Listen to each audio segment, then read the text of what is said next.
Plus आपने एक इल्जाम लगाया मदरसों में ही आतंकवादी क्यों होते हैं। प्लस आपने कहा मदरसों में ही हथियार, बंदूक और तलवारें क्यों निकलती हैं। या तो आप मुझे इसका सवाल जवाब देंगे या मैं आपके खिलाफ एफआईआर करूंगा। अभी आपने अपने बयान में आरएसएस से एक आरोप लगाया कि आरएसएस बंदूक बांटती है, त्रिशूल बांटती है और तलवारें रखती है। आप हमें ये बताइए कि आईएसआई क्या बांटती है। आप हमें इसका जवाब दीजिए। देखिए, आईएसआई के बारे में मुझे जानकारी नहीं है, आपको इसलिए कि जानकारी आप नहीं है। हाँ। एक मिनट आए दिन पुलिस वाले ये देखते रहे, पकड़ते हैं मस्जिदों में और मदरसों में हथियार, तलवारें निकाली जाती हैं। उसके बारे में आप कुछ नहीं बोलते हो कि मदरसों में तलवारें क्यों रखी जाती हैं। क्या आपको देश से खतरा है? आपको सनातनी धर्म वाले प्रेम नहीं करते? हाँ, बताइए। फिर आप हमें पहले ये बताइए हाँ। कि आरएसएस के पास आपने कब बंदूक देखी और कब तलवारें देखी। आप इसका जवाब बताइए हमें। इसका भी सवाल मिलेगा और आप हमें इसका सबूत दीजिए। आपका शुभ नाम क्या है? जी शिव शर्मा। जी शर्मा जी, सवाल आए। आरएसएस शस्त्र की पूजा करती है। बिल्कुल क्यों नहीं करनी चाहिए। जब इस्लाम धर्म अपने शस्त्र की पूजा करती है, आईएसएस अपने धर्म की शस्त्र की पूजा करती है। मुसलमान आईएसआईएस है। हमने तो ये नहीं कहा।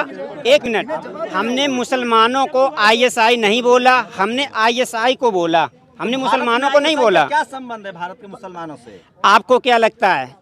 अभी जो एक मिनट, भारत आरएसएस भारत का संगठन है जी, सब जानता है। आईएसआईएस भारत का संगठन है। नहीं, आईएसआई भारत का मुसलमानों से क्या लेना देना है भारत के मुसलमानों? हर एक आईएसआई में मुसलमानी होता है, उसमें कोई सनातनी नहीं होता है। क्या आपको ये नहीं पता है? क्या होता है आईएसआई?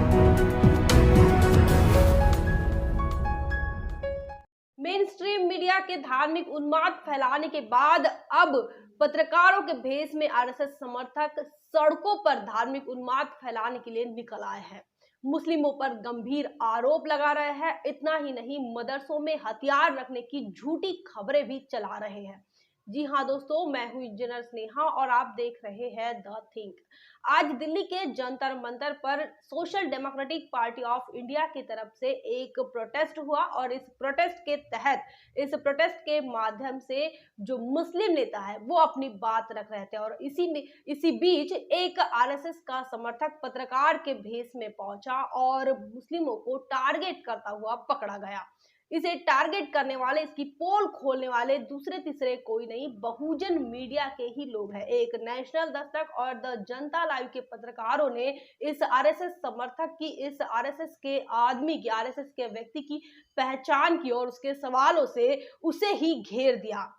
इस आरएसएस के समर्थक जो पत्रकार के रूप में पहुंचा, इसका नाम है शिव शर्मा और इसने लगातार मुस्लिमों पर गंभीर आरोप लगाए। उसका यह कहना था कि पाकिस्तानी आतंकी संगठन के साथ भारत के हर मुसलमान का ताल्लुक है और इतने बड़े आरोप के बाद उसने यह भी कह दिया कि मदरसों के अंदर हथियार रखे जाते हैं। पलटवार करने पर उससे जब पूछा गया कि आरएसएस के कार्यालय में क्यों शस्त्र की पूजा होती है, क्यों हथियारों की पूजा की जाती है, तो उसने कहा कि यह धर्म है। देखिए मानसिकता देखिए कि किस प्रकार आरएसएस के लोग अपनी बात को अच्छा साबित करने के लिए एड़ी चोटी का जोर लगा देते हैं। वहीं दूसरी तरफ जो लोग अपने आप में इनोसेंट है वो अपनी बात भी पूरी नहीं कर पाते। ये मेन स्ट्रीम मीडिया में जो नुपुर शर्मा के बाद जो लगातार यह जो धार्मिक उन्माद का मामला नजर आया, अब यह मेन स्ट्रीम मीडिया से निकलकर अब सड़क पर दिखाई दे रहा है और ये पत्रकारों के रूप में जो नजर आ रहा है वो पत्रकार नहीं, वो शिव शर्मा कोई पत्रकार नहीं बल्कि वह आरएसएस का समर्थक है और यह मुस्लिम समाज के लोगों को टारगेट करने के लिए पत्रकारिता करता है और उल्टे सीधे सवाल करता है।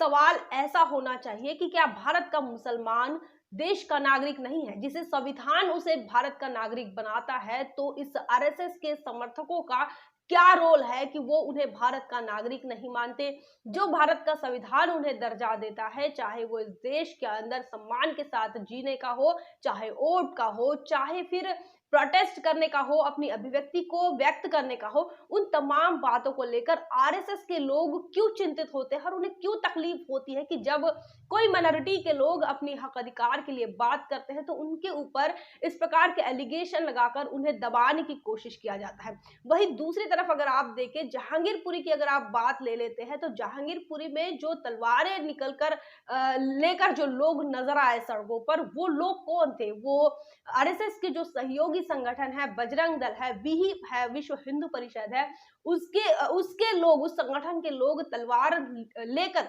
सड़कों पर नजर आए। लेकिन जो आरएसएस का पत्रकार है वो सवाल कैसे करता है? वो सवाल उल्टा कर रहा है। वो कह रहा है कि मदरसों में हथियार पाए जाते हैं। वही आरएसएस के कार्यालय की अगर हम बात करें तो हर साल आरएसएस के कार्यालय में शस्त्रों की पूजा होती है, हथियारों की पूजा होती है और उसका यह मानना है कि यह धर्म की रक्षा के लिए है। तो इस प्रकार की वो अपनी बातों को किस प्रकार से साफ सुथरी बताने की कोशिश करे, भले ही वो इलीगल हो, भले ही वो आतंक से जुड़ी हो, भले ही वो उन्माद फैलाने वाली हो। और वही दूसरी तरफ अगर देखें तो मुस्लिम समाज के लोग ही नहीं तो देश के जो दलित है, आदिवासी है, जो पिछड़े लोग हैं, इनके साथ उनका जो व्यवहार है वो अलग किस्म का है। यह सोचने वाली बात है कि लोकतंत्र के जो 4 पिलर है, चाहे वो संसद हो, चाहे वो कार्यपालिका हो, चाहे वो न्यायपालिका हो या फिर मीडिया हो, प्रचार तंत्र हो, अब इन चारों तंत्रों पर जो मनुवादी लोगों का, मनुवादी विचारधारा को मानने वाले लोगों का वहां पर कब्जा है, यहाँ मान लिया जाए। लेकिन अब जिस सोशल मीडिया को बहुजन समाज के लोग अपना मीडिया मान रहे थे, उस बहुजन मीडिया में भी, जो सोशल मीडिया में भी अब आरएसएस के समर्थक घुस रहे हैं, पत्रकारों के भेष में घुस रहे हैं और लोगों के साथ जब बातचीत करते हैं तब समझ में आता है कि यह आरएसएस समर्थक है और अपनी बात को रखने के लिए वो पत्रकार बने हैं, अपनी बात को आगे रखने के लिए। जिस प्रकार मेन स्ट्रीम के मीडिया धार्मिक उन्माद फैला रहा है, उसी प्रकार का धार्मिक उन्माद फैलाने का काम इस प्रकार के जो शिव शर्मा है, इस प्रकार के लोग करते हुए नजर आ रहे हैं। जंतर मंतर पर जो प्रोटेस्ट चल रहा था, इस प्रोटेस्ट के दौरान वहां पर नेशनल दस्तक और साथ ही द जनता लाइव की टीम मौजूद रही और इन्होंने ये दोनों पत्रकारों ने जब आरएसएस के शिव शर्मा से बात करना चाहा और जब उसे बातचीत की तो बातचीत के दौरान समझ में आया कि वो कितना जहरीला व्यक्ति है, किस प्रकार जानकारी कम होने के बाद भी वह अपनी बात को बताने के लिए जो है किस प्रकार वो प्रयास कर रहा था। उसे यह नहीं पता है कि आईएसआई जो है वो पाकिस्तानी संगठन है, लेकिन वो देश के मुसलमानों को देशद्रोही साबित करने के लिए अपना जो हर पूरी कोशिश कर रहा था। वही यह भी देखने वाली बात यह है कि देश के अंदर जिस प्रकार का वातावरण, जिस प्रकार का माहौल भारतीय जनता पार्टी के राज में तैयार हो रहा है, इसी की वजह से एक नैरेटिव सेट किया जा रहा है कि इस देश का जो SC/ST है वो नक्सलाइट है, इस देश का जो मुस्लिम है वो आतंकवादी है। और ये लगातार जो कोशिशें है मेन स्ट्रीम मीडिया के माध्यम से और आरएसएस के माध्यम से लगातार चलती आ रही हैं।